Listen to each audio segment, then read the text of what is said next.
امام مہدی کا سب سے بڑا دشمن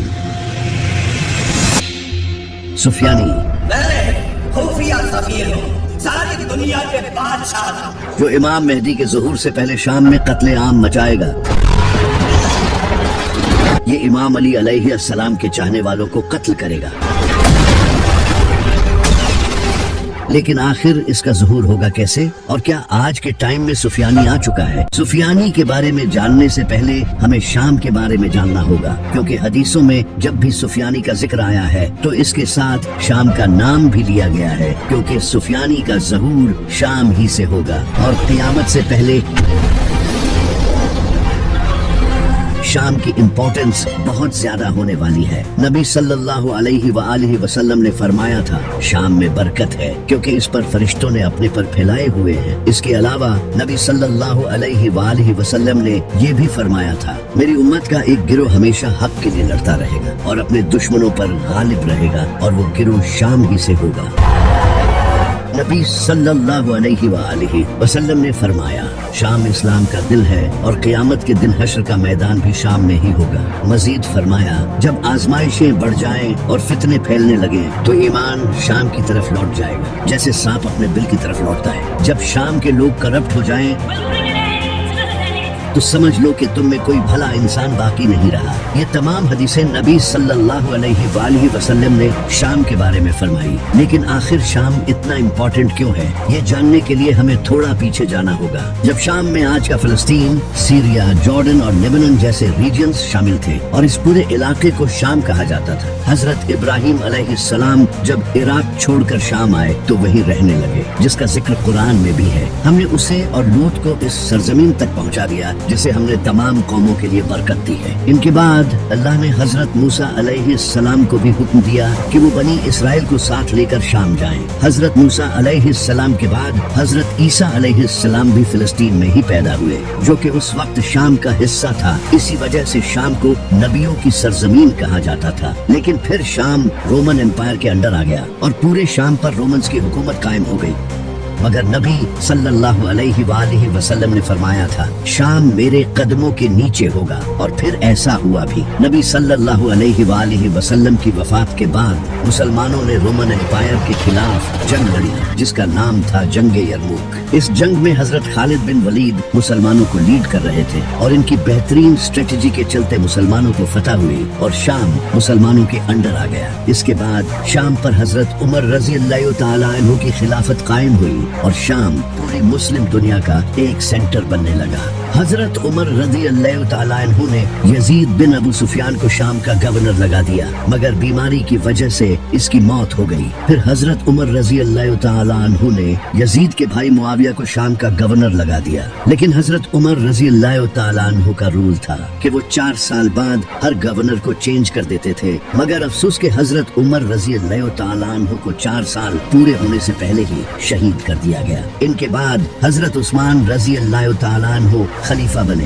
اور وہ معاویہ کے قبیلے کے تھے، اس لیے انہوں نے 12 سال تک معاویہ کو گورنر کی پوسٹ سے نہیں ہٹایا۔ ان 12 سالوں میں معاویہ نے بیت المال کا پیسہ لوگوں میں بانٹ کر پورے شام پر اپنا کنٹرول سٹرونگ کر لیا، اور شام کے لوگ اسے اپنا لیڈر ماننے لگے۔ معاویہ بیت المال سے پیسہ چوری کر کے لوگوں کو دیتا تھا اور لوگ اس سے خوش رہتے تھے۔ پھر جب حضرت عثمان رضی اللہ تعالیٰ عنہ کو شہید کر دیا گیا تو امام علی علیہ السلام خلیفہ بنے، اور انہوں نے معاویہ کے خلاف جنگ کی، مگر معاویہ نے دھوکے سے صلح کر لی، اور بعد میں امام حسن علیہ السلام کے ساتھ بھی ایک اگریمنٹ کیا، کیونکہ اس نے پیسے دے کر کئی گورنرز کو خرید لیا تھا۔ پھر امام حسن علیہ السلام کو زہر دے کر شہید کر دیا گیا، اور اس کے بعد پوری حکومت معاویہ کے قبضے میں آ گئی۔ اس نے سارے گورنمنٹ ریکارڈز اور خزانے ڈمیسکس شفٹ کر دیے۔ اس نے بہت کرپشن کی، اور امام علی علیہ السلام سے دشمنی کی وجہ سے ان کے چاہنے والوں کو قتل کرنا شروع کر دیا۔ اس نے بہت سے صحابہ کو شہید کر دیا جو امام علی علیہ السلام سے محبت کرتے تھے۔ پھر اس نے اپنی پوری حکومت میں آرڈرز جاری کر دیے کہ جو بھی علی سے محبت کرے یا جس کا نام علی ہو اسے قتل کر دیا جائے، اور یوں پورے شام میں قتل عام ہوا۔ इसी लिए नबी सल्लल्लाहु अलैहि वालिहि वसल्लम ने मुआविया की हुकूमत को काट खाने वाली बादशाहत कहा था। फिर मुआविया के बेटे यजीद ने अपने बाप की मौत के बाद इमाम हुसैन और इनके खानदान पर जुल्म किया, मक्का और मदीना के मुसलमानों को कत्ल किया और इनकी औरतों का रेप हुआ। जब इमाम हुसैन अलैहिस्सलाम का कटा हुआ सर शाम के दरबार में लाया गया तो पूरे शाम में खुशियां मनाई गई।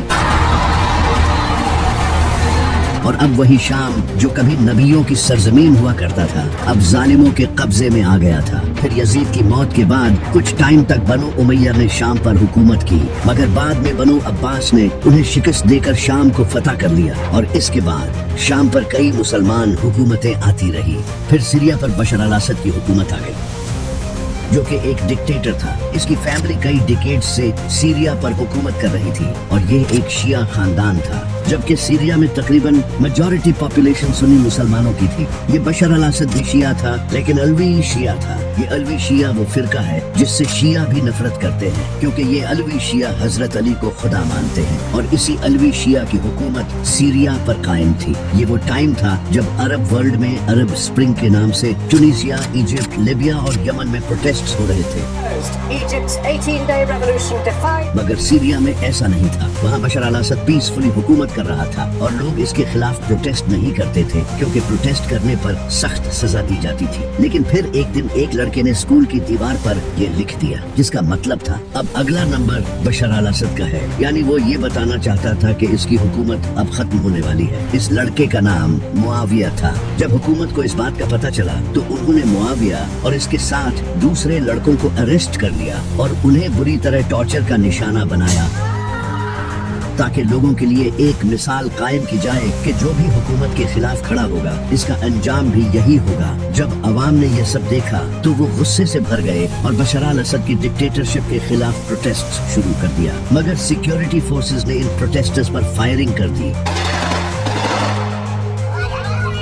By August 2013, losing ground, Assad used chemical weapons against rebel-held suburbs of Damascus. जिससे कई लोग मारे गए, लेकिन इससे प्रोटेस्ट्स मजीद बढ़ गए और देखते ही देखते पूरे सीरिया में प्रोटेस्ट फैल गए। अब सीरिया के आम लोगों ने खुद एक फौज बना ली जिसका नाम रखा गया फ्री सीरियन आर्मी। ये फौज बशर अल असद की सिक्योरिटी फोर्सेस के खिलाफ लड़ने लगी और यूं सीरिया में सिविल वार शुरू हो गई। For some Syrians, especially minorities, it seemed like a choice between Assad and the jihadist killers of Islamic State. जब ये खबर दुनिया भर में फैली तो हर कंट्री ने अपने इंटरेस्ट के लिए इसमें इंटरफियर करना शुरू कर दिया। ईरान और रशिया बशर अल असद के साथ खड़े हो गए, क्योंकि ईरान चाहता था कि सीरिया में शिया हुकूमत कायम रहे, इसलिए ईरान ने इसको सपोर्ट किया। जबकि सऊदी अरब, कतर और टर्की इन रेबल्स को सपोर्ट कर रहे थे, क्योंकि वो चाहते थे कि सीरिया से शिया हुकूमत खत्म हो और वहाँ सुन्नी हुकूमत कायम हो। अब जाहिर है कि अमेरिका कैसे पीछे रह सकता था। अमेरिका ने सीरिया पर कंट्रोल हासिल करने का ये मौका देखा।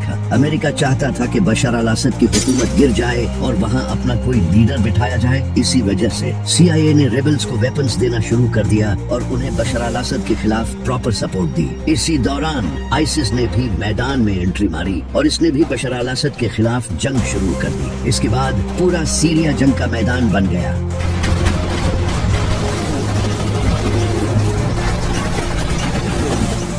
लाखों लोग मारे गए, गुर्बत और भूख फैल गई और पूरा कंट्री तबाह हो गया। अमेरिका और इजराइल ने सीरिया पर एयर स्ट्राइक्स की और सीरिया की इकोनॉमी तबाह कर दी। लेकिन आखिरकार रिबल्स ने सीरिया पर कब्जा कर लिया और बशर अल असद रसिया भाग गया। इसके बाद अबू मोहम्मद अल जुलानी सीरिया का अगला प्रेसिडेंट बन गया, जिसे अमेरिका ने प्रेसिडेंट बनाया था। ये वही शख्स था जिसके सर पर अमेरिका ने इनाम रखा हुआ था, क्योंकि वो अलकायदा का मेंबर रह चुका था। लेकिन ये सीरिया का प्रेसिडेंट कैसे बन गया? ऑब्वियसली क्योंकि जोलानी अमेरिका का पपेट बनकर हुकूमत करेगा, और ऐसा ही हुआ। आज तक जोलानी अमेरिका और इजराइल का पपेट है और इसी जोलानी के बारे में कई मुसलमान दावा करते हैं कि यही सुफियानी है। मगर क्या ये सच है?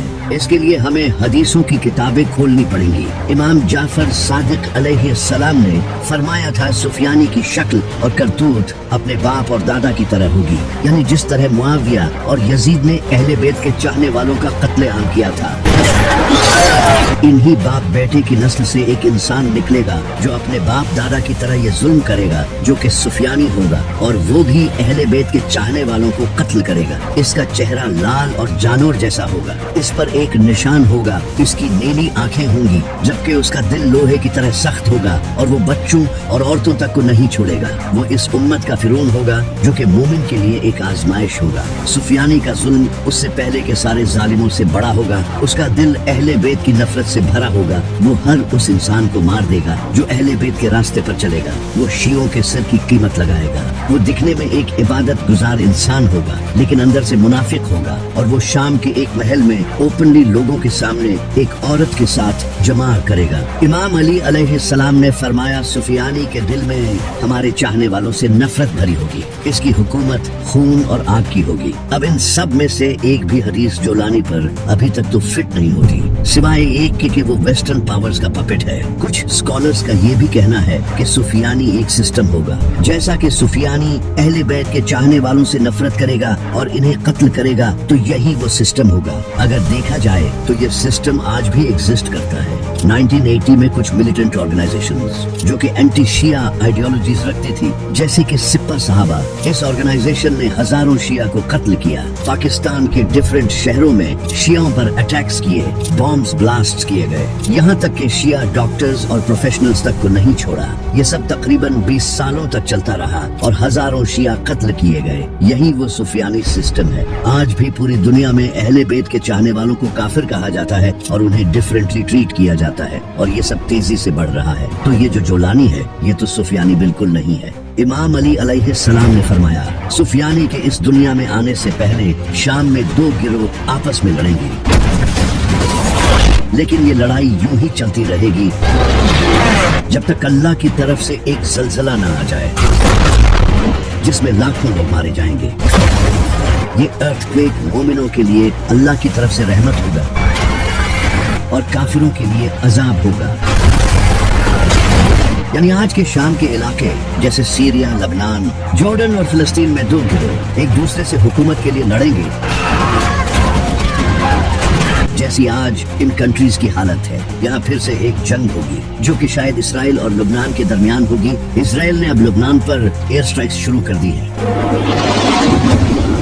Following further Israeli strikes on southern Lebanon, क्योंकि लबनान उनके ग्रेटर इसराइल का ही पार्ट है। तो इसराइल एक एक करके इन सारे कंट्रीज पर हमला करेगा, जिससे ये जंग छिड़ेगी। ये जंग काफी टाइम तक चलती रहेगी, फिर अल्लाह एक ज़लज़ला भेजेगा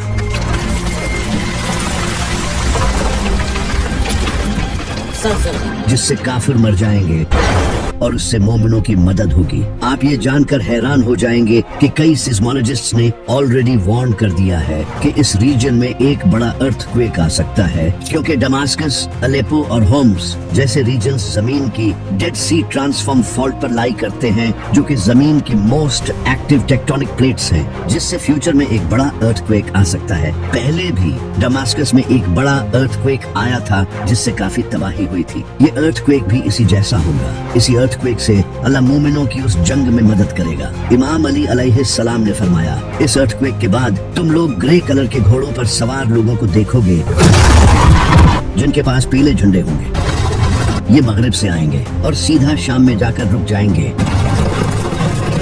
जिसके बाद कत्लेआम होगा। यानी इस अर्थक्वेक के बाद शाम का कोई लीडर नहीं होगा, और इसी मौके का फायदा उठाकर कुछ फौजें शाम में आएंगी जो कि नेटो या फिर अमेरिकन फौज होगी, जो कि एक नई जंग शुरू करेंगी। यहाँ घोड़ों से मुराद टैंक्स, जेट्स या फिर आर्म्ड व्हीकल्स होंगे जिन पर यह फौज आएगी और जंग करेगी, क्योंकि जेट्स ऑलमोस्ट सारे ही ग्रे कलर के होते हैं। फिर दमास्कस का एक गांव कोलैप्स हो जाएगा जिसका नाम हरास्ता होगा, जो कि शायद से बॉम्ब्स और एयर स्ट्राइक्स की वजह से तबाह होगा। इस गांव के तबाह होने के बाद एक वादी से एक इंसान निकलेगा और वो दमास्कस के मिंबर पर जाकर बैठ जाएगा। वो अचानक एक भेड़िया की तरह जाहिर होगा اور ویسٹرن پاورز کے ساتھ ملا ہوا ہوگا. اس کے ساتھ ایسے فوجی ہوں گے جن کے دل لوہے کی طرح سخت ہوں گے. وہی سفیانی ہوگا اور پھر وہ ظلم کرنا شروع کرے گا. وہ اپنی فوج کو پورے سیریا میں پھیلا دے گا. اس کی آرمی عراق میں بھی جائے گی اور بغداد اور کوفہ کو کیپچر کر لے گی. وہ ہر اس انسان کو مار ڈالے گا جس کا نام علی، حسن، حسین یا فاطمہ ہوگا. یعنی اہل بیت سے محبت کرنے والوں کو وہ قتل کرے گا. خون کی لہریں آ جائیں گی اور وہ کسی بھی ایک مومن کو نہیں چھوڑے گا. یہ ظلم 9 مہینوں تک چلے گا. پھر ایک دن کعبہ کے سامنے امام مہدی کا ظہور ہوگا اور کچھ لوگ ان کے ہاتھ پر بیعت کریں گے جو کہ 313 لوگ ہوں گے. جب سفیانی کو پتہ چل جائے گا کہ مکہ میں امام مہدی کا ظہور ہو چکا ہے تو وہ دماسکس میں ایک بڑی آرمی تیار کرے گا اور اسے امام مہدی کے خلاف سیدھا مکہ کی طرف بھیجے گا. یہ آرمی دماسکس سے مارچ کرتی ہوئی مکہ کی طرف بڑھ رہی ہوگی. پوری دنیا اپنی آنکھوں سے دیکھے گی کہ ایک انسان کو مارنے کے لیے اتنی بڑی فوج جا رہی ہے. لیکن تبھی اللہ کی طرف سے ایک معجزہ ہوگا. جیسے ہی وہ آرمی ریگستان میں بیدا نامی جگہ پر پہنچے گی اسی وقت وہ زمین میں دھس جائے گی. سارے فوجی مٹی کی اس دلدل میں دھس جائیں گے. ان میں سے کوئی بھی نہیں بچ پائے گا سوائے ایک انسان کے جو کہ واپس جا کر سفیانی کو خبر دے گا. یہ منظر دنیا اپنی آنکھوں سے دیکھے گی. اور پھر خراسان سے ایک انسان کھڑا ہوگا جس کا نام شعیب ابن صالح ہوگا جو کہ بنو تمیم قبیلے سے ہوگا. وہ مسلمانوں کی ایک آرمی جمع کرے گا جو کہ کالے جھنڈوں کے ساتھ خراسان سے امام مہدی کو سپورٹ کرنے جائے گی. یہ راستے میں آنے والی سفیانی فوج کو ہراتی ہوئی ایران اور عراق سے گزر کر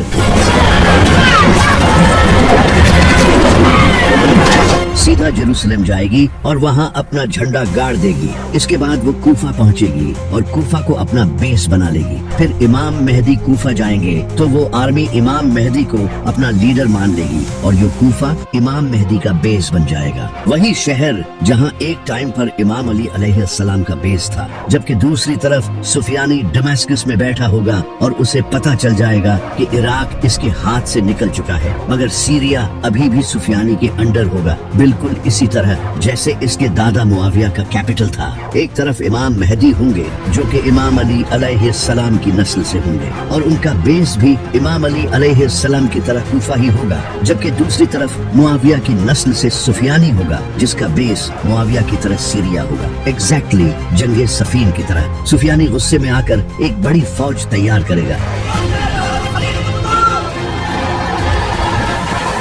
دوسری طرف امام مہدی بھی اپنی فوج تیار کریں گے. اس وقت تک سیریا یا عراق تباہ ہو چکے ہوں گے. امام مہدی اپنی فوج لے کر دماسکس جائیں گے جہاں سفیانی ہوگا.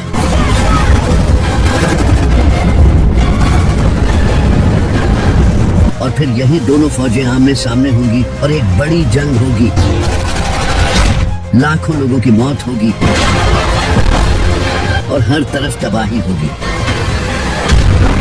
لیکن امام مہدی یہ جنگ جیت جائیں گے اور سفیانی کی آرمی ختم ہو جائے گی. سفیانی یہ دیکھ کر واپس دماسکس بھاگے گا مگر امام مہدی کی فوج اسے پکڑ لے گی اور امام مہدی کے سامنے لائے گی. پھر امام مہدی اسے ختم کر دیں گے اور دنیا پر حکومت کریں گے.